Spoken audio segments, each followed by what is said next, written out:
खबर शामिल करते हैं बारखान से, जहां से हमारे रिपोर्टर नरोज खान बुजदार की रिपोर्ट के मुताबिक गुज़श्ता रोज बलूचिस्तान के इलाके मकरान में माइंस ब्लास्ट में शहीद होने वाले एफसी के जवान मोहम्मद इस्माइल बुजदार की नमाज जनाजा अदा कर दी गई।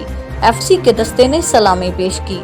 बारखान मकरान स्काउट विंग बेहासी एफसी के जवान मोहम्मद इस्माइल बुजदार और दीगर साथियों के साथ गश्त पर जा रहे थे। रोड पर माइंस ब्लास्ट से सिपाही मोहम्मद इस्माइल बुजदार बम धमाका का निशाना बने, जिसके बाद जामे शहादत नोश की, जबकि उसके 3 साथी भी जख्मी हुए। शहीद इस्माइल बुजदार की जस्द खाकी उनके आबाई इलाका लोनखन डिस्ट्रिक्ट बारखान लाई गई।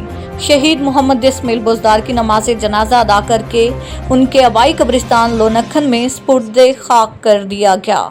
नमाज जनाजा में इलाके के मुतब्बरीन और मकामी लोगों ने कसीर तादाद में शिरकत की, जबकि एफसी के दस्ते ने शहीद को सलामी पेश की।